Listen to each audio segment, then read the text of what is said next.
Use a sua Bíblia em Lucas 8, de 1 a 3. O texto bíblico nos diz assim. Evangelho de Lucas, capítulo 8, de 1 a 3. Aconteceu depois disto, que andava Jesus de cidade em cidade, de aldeia em aldeia, pregando e anunciando o evangelho do reino de Deus, e os 12 iam com ele. E também algumas mulheres que haviam sido curadas de espíritos malignos e de enfermidades. Maria, chamada Madalena, da qual saíram 7 demônios, e Joana, mulher de Cusa, procurador de Herodes, Susana e muitas outras, as quais lhe prestavam assistência com os seus bens. Pai bendito, nessa manhã, quando temos diante de nós a Tua palavra, pedimos que a Tua graça nos assista mais uma vez, que tenhamos condições de falar, que tenhamos condições de ouvir, e que o nosso coração se dilate diante da Tua verdade, diante da Tua revelação. Unja-nos para esta hora, santifica a Tua igreja, Teu povo, e prepara-nos para um tempo novo na Tua presença. Nós assim oramos em nome de Jesus. Amém. Essa manhã eu gostaria de falar sobre libertação profunda. Eu queria que você repetisse essas duas palavras. Libertação profunda. A importância desse tema é trazer para cada um de nós a compreensão do que nos leva a viver a plenitude do propósito de Deus para a nossa vida. Nós encontramos nesses 3 versículos simples, rápidos, passageiros, mas profundos, o que realmente aconteceu na vida dessas pessoas que estavam nesse momento vivendo a plenitude do chamado, a plenitude do propósito, a plenitude do prazer, não prazer carnal, não prazer deste mundo, mas um prazer espiritual que dá sentido para a vida. Você já viveu em algum momento da sua vida cristã onde você se sentiu plenamente cheio, satisfeito, fazendo aquilo que você sabe que exatamente foi chamado ou talhado para fazer, e aquilo trouxe para você um senso de propósito, um senso de realização e de importância que não é desse mundo, que é alguma coisa que vem do alto, dos céus, e era exatamente isso que essas pessoas estavam vivendo ao lado de Jesus. Havia plenitude de satisfação, de realização, de chamado, de propósito, havia cura física, havia cura emocional, havia cura espiritual, e como consequência disso, essas pessoas cheias, satisfeitas, serviam a Jesus, eram plenas e faziam com que outras pessoas também fossem plenas. Amém? Quantos querem chegar nesse patamar? Quantos querem que este ano seja assim na sua vida? Então diga para o seu vizinho, nesse ano você vai experimentar a plenitude de Cristo na sua vida.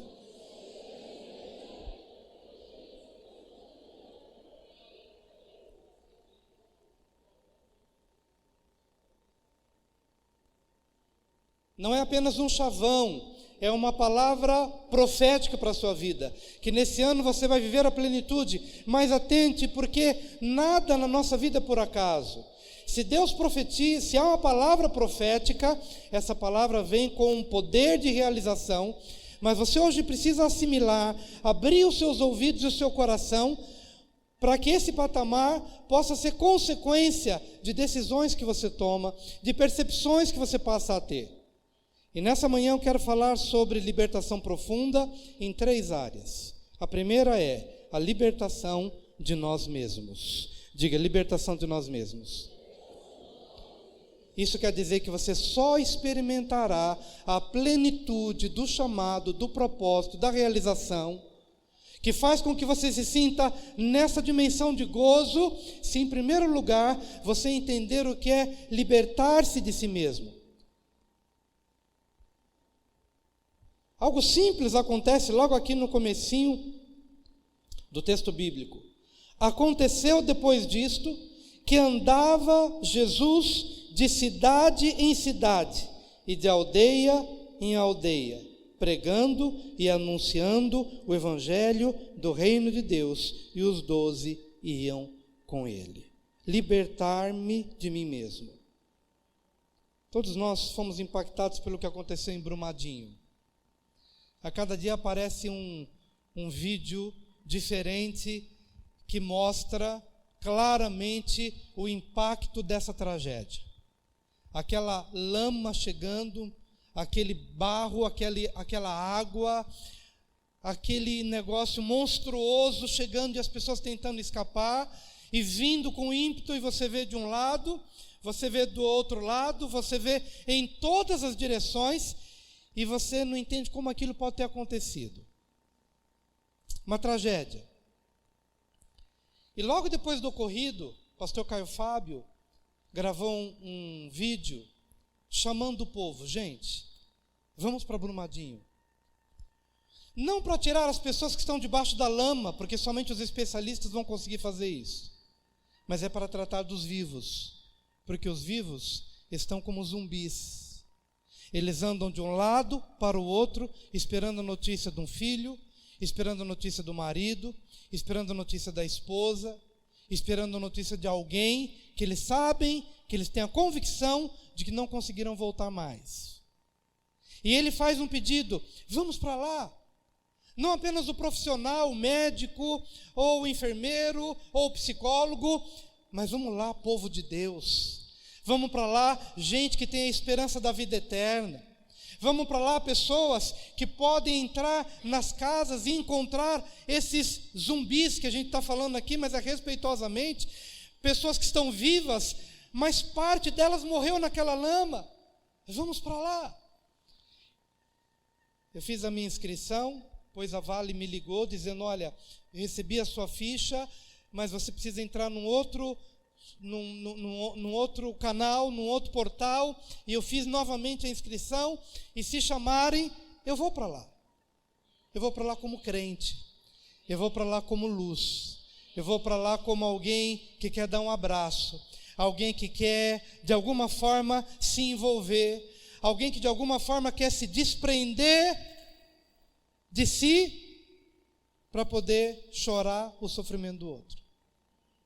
E quero te aconselhar a fazer o mesmo.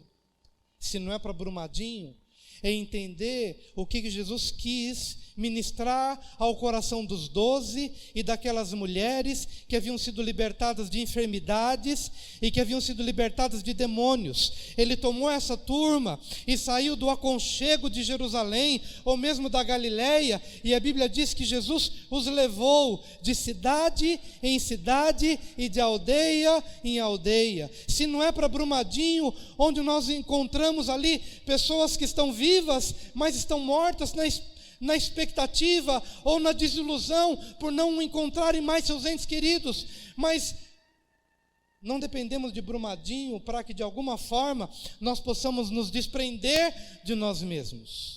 O que Jesus está provocando, o que Jesus está produzindo na vida destes homens é o seguinte: olha, vocês querem experimentar a plenitude do propósito? Saiam dos seus contextos mentais, saiam das suas necessidades, saiam das suas coisas pequenas do dia a dia, que muitas vezes você considera como sendo a coisa mais importante. É o meu emprego, é o meu sentimento, é o meu relacionamento, é a minha faculdade, é a minha família. Jesus tirava essas árvores do seu contexto e procurava fazer com que elas conheciam outras realidades. E olha só que interessante, de cidade em cidade e de aldeia em aldeia, fazendo o quê? Pregando o evangelho do reino, porque em cada casa que eles entravam, e eles encontravam ali enfermidades, separação, divórcio, morte, angústia, dúvida, medo, clamor. Esses homens, esses discípulos e essas mulheres iam se desprendendo delas mesmas, ou deles mesmos. E nesse momento Deus operava o maior milagre. O maior milagre que Deus pode fazer na minha vida é me libertar de mim mesmo. Diga, você pode dizer isso para o seu vizinho? O maior milagre na sua vida é você se libertar, é você se desprender de você mesmo.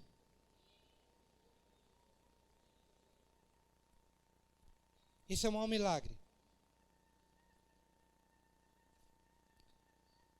Então, qual era a missão? Vamos sair daqui, vamos de cidade em cidade, vamos de aldeia em aldeia. Qual é o propósito? Qual é a visão? Vamos alargar o coração. Vamos redimensionar a compaixão.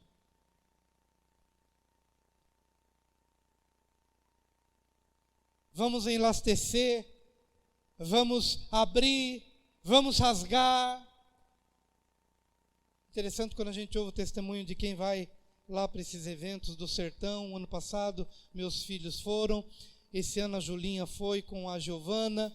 E eles voltam dizendo, olha, eu não sei nem dizer muito bem o que foi isso, mas foi a maior experiência da minha vida, ir para o sertão, ir para o lugar onde as pessoas nunca ouviram do Evangelho, e ali ministrar um abraço, e ali cuidar daquelas crianças que não sabem respeitar os pais, eles estão cheios de ódio, ali eles estão querendo matar pai e mãe, e você se choca quando você chega neste lugar e percebe a realidade dessas crianças, desses adolescentes, dessas jovens, desses meninos, e então você consegue se desprender da sua realidade de Ribeirão Preto, do seu conforto, e vai, e olha, e sente, e se compadece e compreende que a vida, ela não se circunscreve à sua realidade pessoal, mas ela é muito mais ampla do que você pode imaginar. Então naquele momento acontece um milagre na vida daquele que ouve a mensagem, mas o maior beneficiado é você que volta dizendo, olha, aconteceu uma coisa diferente na minha vida. Eu estava tão preocupado com o meu ar-condicionado, mas o tempo que eu passei lá, cheguei em casa, nem senti falta.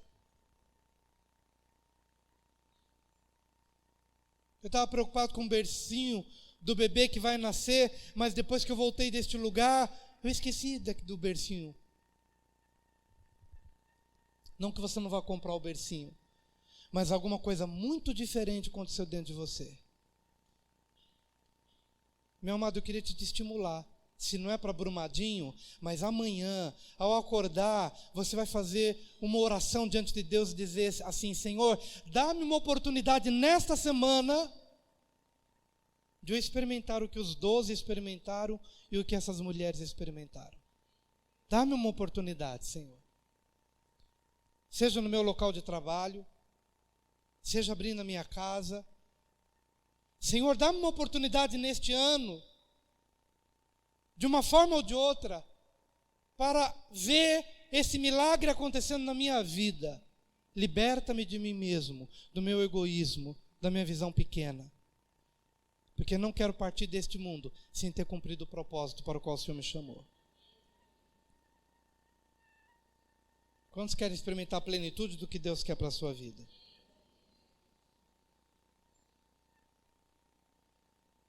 Em segundo lugar, a Bíblia diz no versículo 2, e também algumas mulheres que haviam sido curadas de espíritos malignos e de enfermidades, Maria, chamada Madalena, da qual saíram 7 demônios. Maria Madalena, ela se tornou a prostituta, mas só no contexto religioso. Porque não há nenhuma base bíblica para poder dizer que Maria Madalena fosse adúltera ou prostituta. Nenhuma base. O Papa Gregório Magno, no ano 591, é que fez essa interpretação, dizendo o seguinte, aquela que o evangelista Lucas chama de mulher pecadora, ele achou que Maria Madalena seria essa mulher pecadora, é a Maria da qual são expulsos 7 demônios. Ou seja, ele pegou a mulher pecadora e viu que de Maria Madalena haviam sido expulsos 7 espíritos malignos, então ele achou que era a mesma, e aí a tradição taxou essa mulher como sendo a mulher prostituta ou adúltera, mas são mulheres diferentes, são Marias diferentes, que não tem nada a ver. Mas de uma forma ou de outra, não sendo por uma questão de adultério, não sendo por uma questão de prostituição, mas essa mulher havia sido libertada de 7 espíritos malignos, opressores, destruidores.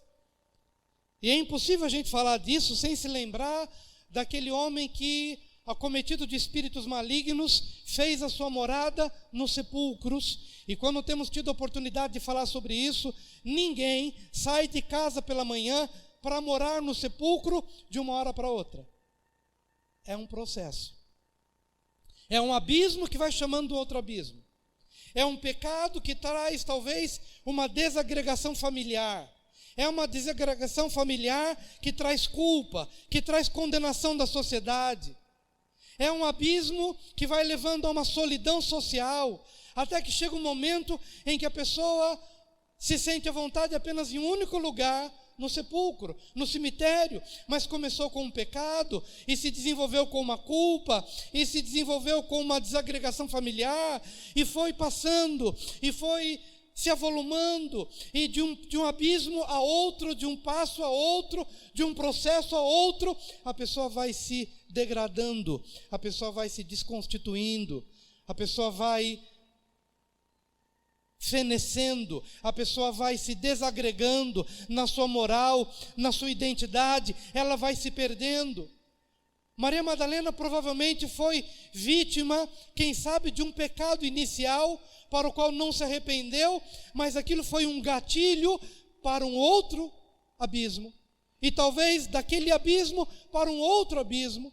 Eu ouvi há algum tempo, e já tenho ouvido já de algumas pessoas, com uma certa dificuldade em relação às drogas, e eles dizem: pastor, eu consigo dominar a questão da droga, eu não tenho vontade de me drogar, mas quando eu bebo uma cerveja, essa cerveja me dá vontade de tomar mais uma, e depois dali eu sou remetido para a droga.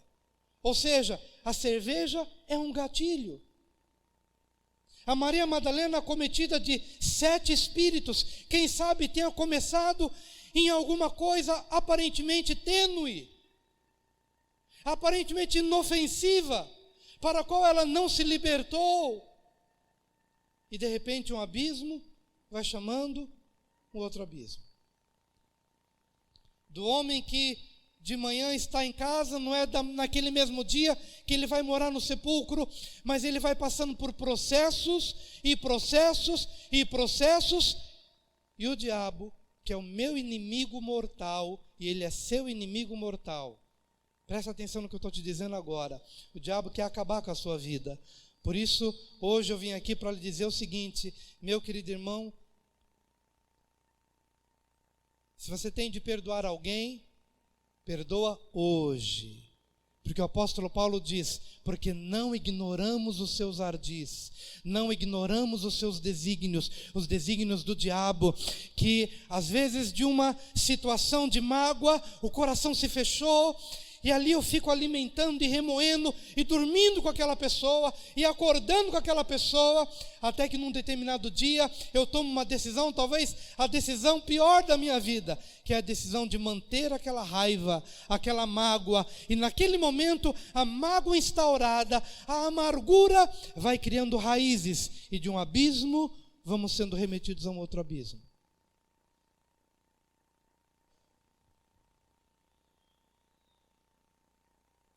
Amém? O que eu quero dizer, voltando ao original, é que nós nunca experimentaremos a plenitude do propósito se nós nos permitirmos esses aprisionamentos aparentemente inofensivos, mas que daqui a pouco começa a macular de tal forma a nossa mentalidade, a nossa alma, o nosso coração, e a gente vai se tornando prisioneiro de um abismo a outro abismo, de um laço a outro laço, de um passo a outro passo. Mas Jesus libertou Maria Madalena dos 7 espíritos em nome de Jesus. Ele há de nos libertar de toda a influência do mal. Mas atenta, meu amado irmão, hoje a palavra se descortina diante dos nossos olhos, e o Espírito Santo vai trazendo ao seu coração comportamentos que eu quero chamar aqui de gatilhos, de situações não resolvidas que nos remetem a outras.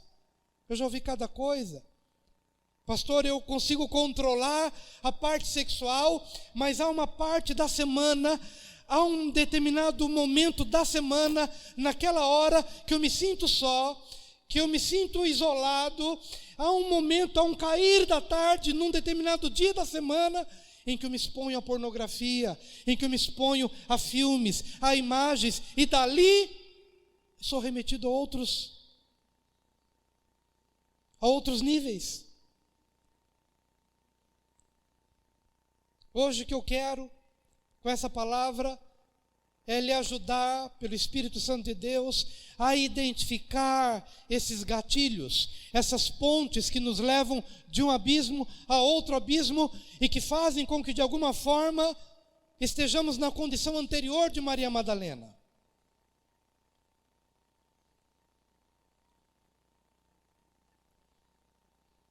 Quero hoje que você entenda que isso é possível na área sexual, isso é possível na área relacional, isso é possível na área financeira. Hoje, por exemplo, eu quero lhe dar uma palavra. Talvez você não tenha dado importância para isso, mas as suas finanças, elas vão se perdendo e você vai deixando a coisa fluir, no mau sentido. Hoje a palavra que eu quero trazer para você é o seguinte: acorde amanhã pela manhã com a seguinte decisão: olha, fechou, a porteira fechou, estancou, agora eu vou colocar em ordem a minha casa e não deixarei que o devorador leve o meu futuro, leve a minha aposentadoria, leve o conforto dos meus filhos, da minha esposa, da minha família, porque nessa área também o diabo se envereda, aprisiona para que você não consiga fazer o que essas pessoas fizeram.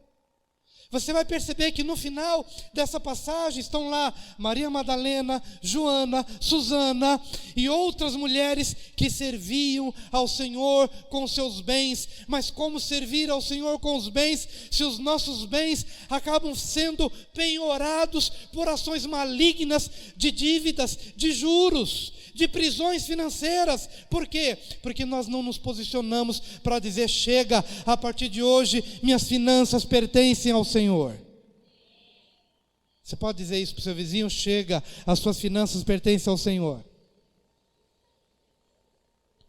Chega, você vai dizer isso com autoridade, com carinho para o seu irmão, mas como se você estivesse dizendo para você mesmo: chega, as suas finanças, os seus bens pertencem ao Senhor.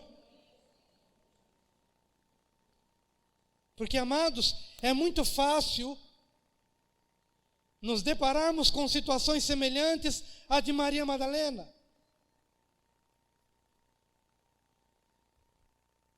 Mas ela estava na plenitude do propósito de Deus. Porque Jesus havia identificado esses gatilhos, essas pontes, essas passagens, esses níveis de aprisionamento, e havia ordenado a saída de todos esses espíritos. E hoje eu quero proclamar sobre a vida da igreja, que a igreja está sendo libertada de todo espírito de angústia, de opressão, de depressão, de tristeza, daquela coisa absurda que vai nos sufocando e que você vai perdendo o sentido do dia, da vida, dos sonhos, dos planos, essas coisas que vão angustiando a alma. Queremos declarar em nome de Jesus uma libertação em alto nível, em nome de Jesus, para que você possa andar no topo da liberdade para a qual o Senhor Jesus te chamou. E não seremos mais prisioneiros, não seremos mais reféns, em nome de Jesus.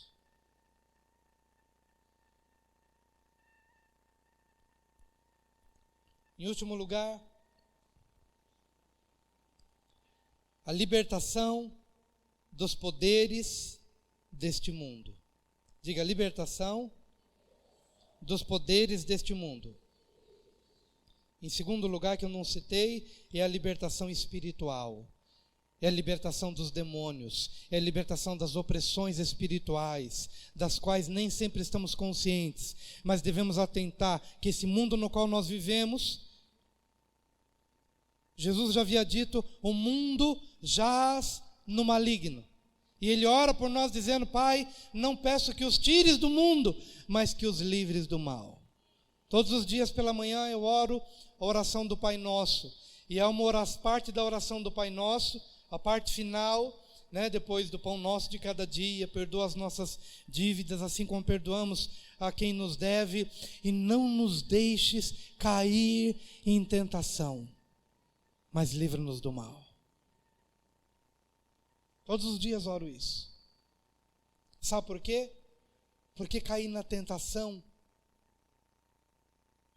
é como uma pessoa que está dirigindo com sono. E infelizmente eu preciso ter mais cuidado para não dirigir mais sozinho. Preciso de gente que dirija para mim. Muita dificuldade com o sono. Basta passar 50 quilômetros e o sono vem. E não tem jeito. Lavar rosto, tomar café, nada. Eu falo alto no ônibus, oro em línguas bem alto, parece um doido. As pessoas, quem passa do lado, me vê falando alto é porque eu estou com aquele sono. Tenho que parar e dormir. E estive pensando quando Paulo fala: desperta, ó tu que dormes, e Cristo te esclarecerá. E eu fiz uma associação que a vida espiritual é como alguém com sono. Da última vez que fui para São Paulo, aluguei um carro, o nosso não estava muito bom naquele dia, e fui. Tinha que ir, queria levar alguém comigo, mas era uma reunião meio exclusiva, eu tive que ir sozinho, dormi. Estava aparentemente bem, mas num determinado momento que eu baixei a cabeça para alguma coisa, foi muito rápido, que eu levantei, eu percebi que eu tinha desligado. E eu, na hora, me deu aquele susto, tomei de novo o volante e eu segui adiante. Sabe aquela coisa de você apagar? Passei coisa muito rápida, levantei a cabeça, eu tinha apagado. Aí eu peguei, tomei o controle, segui, aí consegui chegar em casa. E a vida espiritual é assim também. Desperta, ó tu que dormes.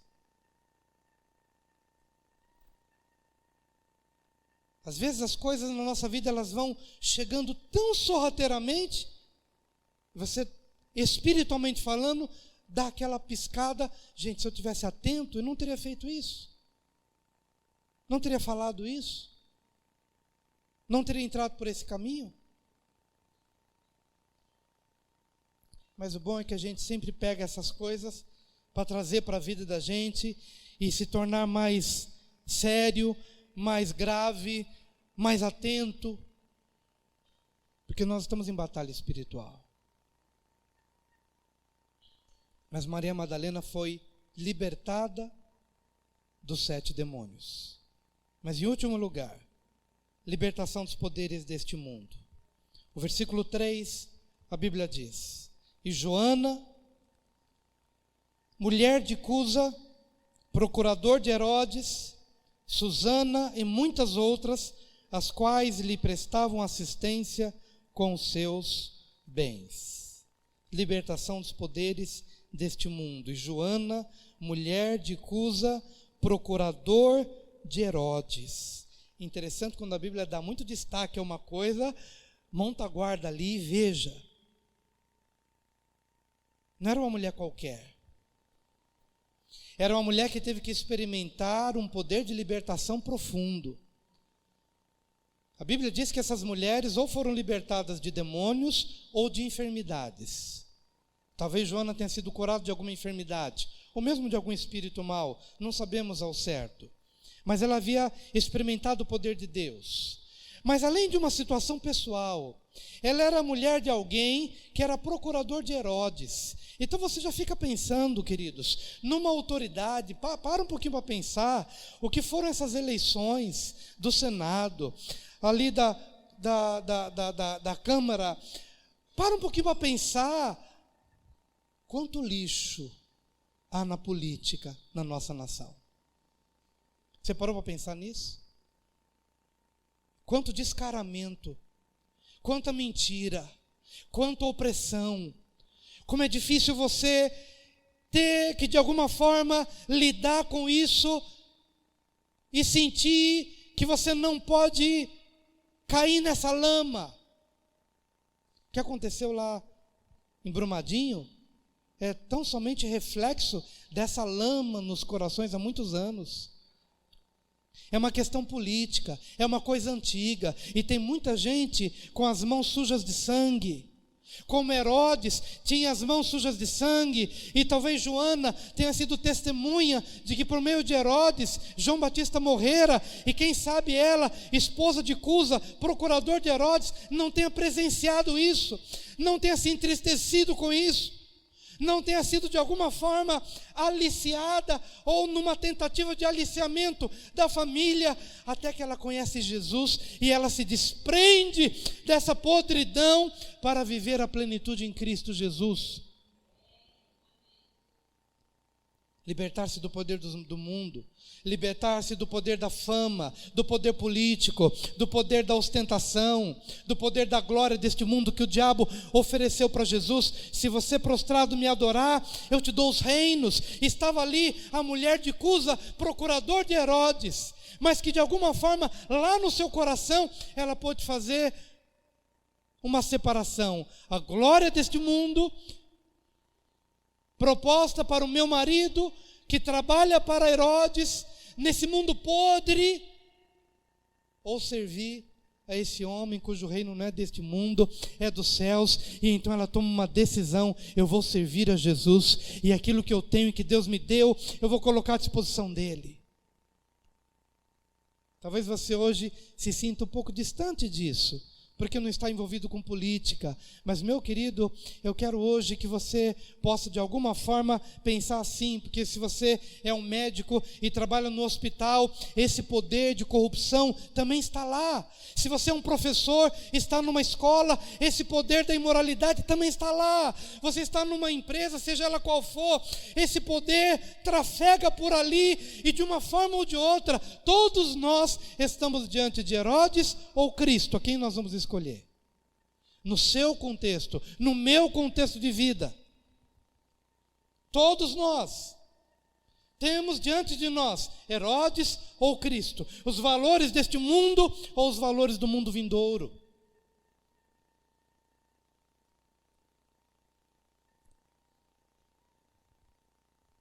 Qual foi a escolha de Joana? Cristo. Ela estava diante do poder político, mas ela escolheu Jesus. O poder familiar. Mulher de Cusa. A Bíblia não diz como era o relacionamento deles. Mas bem-aventurada Joana, que teve um marido que não foi um opressor para ela. Eu quero que nesse momento você, se você tem liberdade, se você teve liberdade de quando recebeu Jesus, se batizar, se você teve a liberdade, se você tem a liberdade de servir a Jesus, mesmo seu marido não sendo crente, dê graças a Deus por isso. Se você tem a liberdade de pegar as suas finanças e de não ser vigiada pelo seu marido porque você quer servir a Jesus com as suas finanças e com seus bens, dê graças a Deus por isso. Podemos ouvir um amém, mas sabe por quê, queridos? Porque a família pode ser uma bênção, mas ela pode ser extremamente opressora, e ela tem sido às vezes, como foi na própria vida de Jesus, quando a família vinha dizendo: Jesus, vem, come ou sai daí, você está louco. E Jesus diz: quem é minha mãe? Quem são meus pais? Quem são meus irmãos? São esses que servem ao Senhor. Num determinado momento ele teve que dizer: olha, não vou permitir que de alguma forma a família, por melhor que seja, ou por mais bênção que seja, mas eu quero ter a liberdade de servir ao Senhor, com tudo que eu sou e com tudo que eu tenho. E Joana tomou essa decisão, não rompeu com seu marido, não se divorciou do seu marido, certamente foi uma bênção em sua casa, mas ela teve a liberdade de servir ao Senhor. E que você possa ter a ousadia de servir ao Senhor. Que você possa orar em nome de Jesus. Se você se vê em opressão familiar, hoje você, como eu pedi, que amanhã, pela manhã, ao acordar, diga assim: Senhor, eu oro pela minha família. abençoa o meu esposo, a minha esposa, meus filhos, mas o meu coração é teu, e a partir de hoje não postergarei mais o chamado que o Senhor tem para a minha vida. Você pode dizer isso para o seu vizinho? Não postergue mais, não adie mais o propósito que Ele tem para a sua vida. Porque esse é o ano da sua plenitude.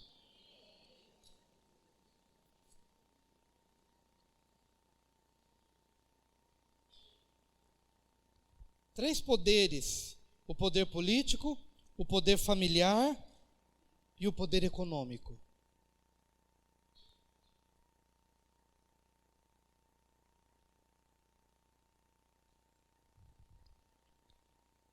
Deus tem nos abençoado na nossa família, mas grande parte dessa bênção é porque eu descobri que algumas coisas eu preciso entregar para Noemi, que é mais generosa do que eu. Então, Noemi, cuida disso. Porque as sementes que você tem plantado são bênção na nossa vida. Eu também semeio, eu também planto. Graças a Deus por isso.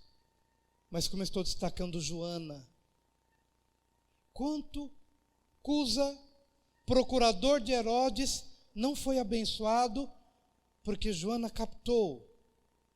E ela aproveitou a liberdade que ela tinha. E ela não foi omissa. E ela não foi egoísta. Mas ela foi generosa. E ao ser generosa, ela abriu, como o pastor Esdras compartilhou, ela abriu um caminho de bênção para ela, para sua família e para o ministério de Jesus. E eu fico pensando, queridos, naquela jornada de cidade em cidade e de aldeia em aldeia. O quanto que Joana, o quanto que Maria Madalena e o quanto que Susana não se depararam com a pobreza das pessoas, com o sofrimento das famílias. E então tomaram daquilo que elas tinham e semearam. Quero lhe dizer, meu amado, que se você não vencer o poder político ou o poder familiar, quando a família é uma opressão, e não digo que você vai se libertar do poder da família se divorciando ou se separando, porque a sua vitória é espiritual, é Deus quem move o coração do marido, é Deus quem move o coração da esposa, para que o propósito se cumpra na sua vida. Mas quando você toma uma decisão, e Joana venceu o poder político, o poder familiar que poderia ser opressor para ela, mas ela também venceu o poder econômico. As finanças podem ser uma prisão na minha vida. A falta de generosidade, a falta de envolvimento e de comprometimento com as reais necessidades que me cercam, pode me impedir de experimentar o topo do melhor do que Deus tem para a minha vida. Então eu quero lhe desafiar também, nessa manhã, a você compreender essas três dimensões de libertação. Primeiro, a libertação de nós mesmos.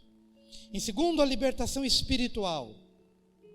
Em terceiro lugar, a libertação dos poderes deste mundo. É o poder político, que pode se manifestar numa empresa, numa nação. Às vezes o poder da família que oprime também, para que a pessoa não experimente o melhor que Deus tem para ela, que você possa vencer isso na sua vida também, em nome de Jesus. E o poder econômico. Quero hoje orar contra todo espírito devorador de finanças, devorador dos seus bens e devorador da sua generosidade, da sua liberalidade, para que você experimente hoje uma dimensão nova, um fluxo novo, e esteja no topo, como os discípulos e como essas mulheres estiveram ao lado de Jesus, nesses 3 versículos do capítulo 8. Eu quero lhe convidar a ficar de pé nessa hora, em nome de Jesus. Nós vamos participar da ceia. Mas antes da ceia, eu quero lhe convidar a vir aqui à frente, porque nós vamos orar. Obrigado, ó Pai querido, porque nessa manhã a Tua palavra foi ministrada. Nesse momento, ó Deus, quando entendemos o valor da libertação do eu, opera, Senhor, um milagre em nossas vidas. Opera um milagre, Senhor. Opera um milagre, Senhor, aqui. Precisamos, ó Deus, deste nível de libertação. O maior opressor sou eu mesmo. Minhas ideias erradas, meus fundamentos errados, o velho homem que pode querer ressuscitar a cada novo tempo da minha vida, na vida do meu irmão, pode ser assim também, e certamente tem sido assim, porque a nossa batalha é até o último dia da nossa vida. Então liberta-nos de nós mesmos. Começa a fazer essa oração agora, querido, para que você se liberte de você mesmo, do orgulho, das prisões pessoais, das prisões mentais. Comece agora a pedir para que o Senhor opere algo totalmente novo na sua vida. Totalmente novo. Jesus nos levava de cidade em cidade, de aldeia em aldeia, para que eles pudessem ver, sentir, perceber, para que eles pudessem se compadecer.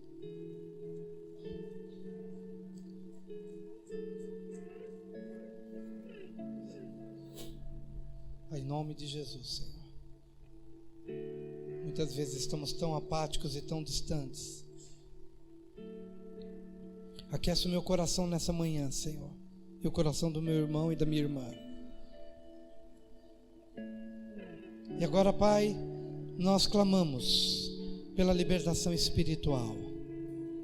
Maria Madalena pôde viver no topo da plenitude, da vontade do Senhor para a sua vida, porque ela estava livre daqueles espíritos de ansiedade, daqueles espíritos perturbadores, daqueles espíritos de dívidas, ou daqueles espíritos de imoralidade. Não sabemos exatamente quais espíritos estavam ali agindo sobre a vida daquela mulher, mas nós entendemos, ó Pai, que ela pôde vivenciar um novo tempo na sua vida, porque ela estava livre. E nós te pedimos agora, liberta-nos a nós também, Senhor. Liberta-nos agora. E eu repreendo na autoridade do nome de Jesus hoje todo espírito de ansiedade, todo espírito de depressão. Mando embora agora o espírito de suicídio, mando embora o espírito da amargura, mando embora agora o espírito da opressão. Igreja, manda embora agora, não é somente a minha oração, manda embora na sua vida. Exerça autoridade espiritual agora. Exerça autoridade espiritual agora. Toda esta nuvem negra que está passando pela sua alma, pela sua mente, pela sua lembrança, manda embora agora, na autoridade do nome de Jesus. Porque é chegado o reino dos céus, é chegado o reino da alegria, é chegado o reino da paz, é chegado o reino da estabilidade, é chegado o reino dos fundamentos eternos, é chegado agora o reino da paz, é chegado o reino da alegria, da saciedade, é chegado agora o reino da maturidade, em nome de Jesus. Em nome de Jesus, ordenamos agora todo espírito das trevas, todo espírito de pornografia, de imoralidade, todo espírito de opressão financeira, todo espírito de doença agora, assim como essas mulheres foram curadas e foram libertadas de espíritos malignos, proclamamos agora cura, a cura. E a Verrafá está curando as nossas enfermidades, curando do alto da cabeça até a planta dos pés, cura física, cura para a alma, cura para o espírito, em nome de Jesus. Em nome de Jesus agora, todo pensamento de desistência, Oro agora para que este sentimento seja substituído pela fé, pela coragem, pela força, pelo ânimo, em nome de Jesus, em nome de Jesus, em nome de Jesus. Ó Deus, e agora proclamamos, Senhor, a libertação dos poderes, da opressão política. Queremos trazer agora a libertação das pressões, dos poderes da família, quando a família de alguma forma é instrumento para oprimir, para ferir, para angustiar. Oro agora, Deus, por uma autonomia espiritual, em nome do Senhor Jesus, para estas vidas. E proclamo agora, Pai, sobre a vida da igreja, sobre a vida das famílias aqui representadas, libertação financeira, libertação financeira, libertação do poder econômico, em nome de Jesus, para que nossos bens possam estar disponíveis para o reino de Deus e não sejam mais reféns das mãos, e não sejamos mais reféns na economia, reféns de Mamon, dos espíritos malignos, opressores nesta área, em nome do Senhor Jesus. Clame agora pelas suas finanças, querido. Coloque as suas finanças agora diante do Senhor. Consagre as suas finanças ao Senhor. Consagre os seus bens ao Senhor. Consagre tudo que você é. Consagre o seu coração. Consagre agora tudo que você é e tudo que você tem ao Senhor, para que Ele receba a glória, para que Ele receba a honra, para que Ele receba o culto, em nome de Jesus, em nome de Jesus.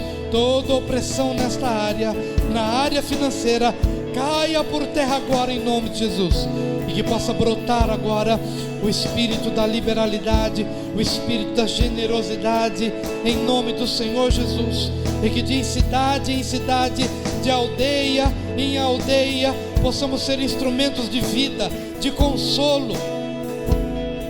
Oh Jesus, levante as suas mãos e consagre tudo que você tem.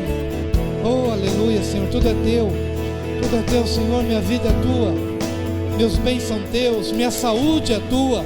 O Senhor me curou, o Senhor me libertou de espíritos opressores, para que a minha vida pudesse te servir. O Senhor me libertou das prisões financeiras, para que meus bens te pertençam ao teu reino.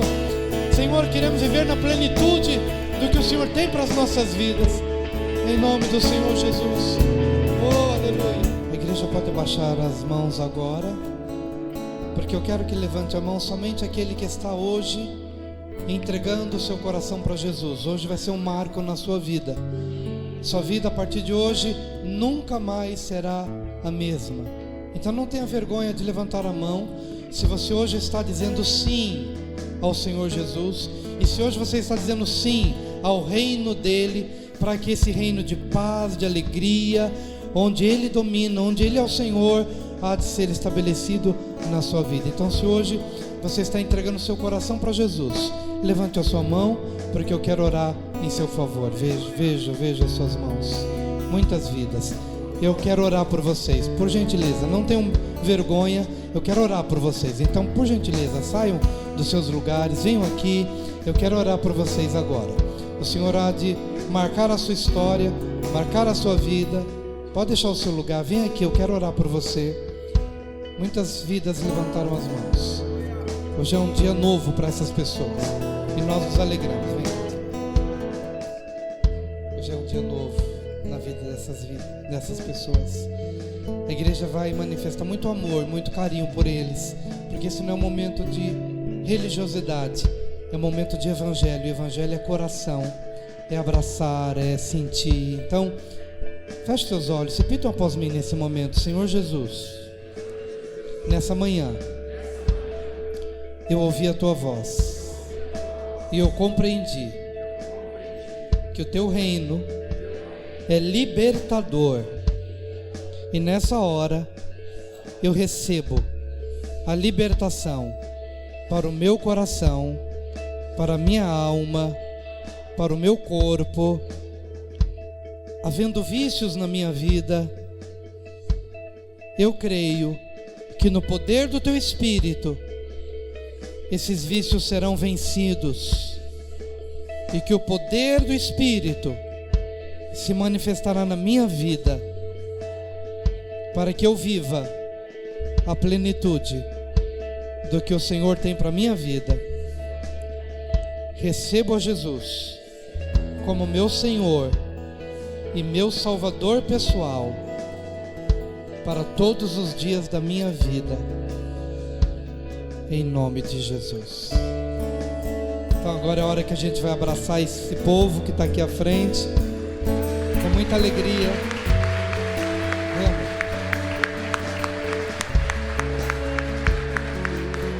Receba o amor de Deus. Receba o amor de Deus.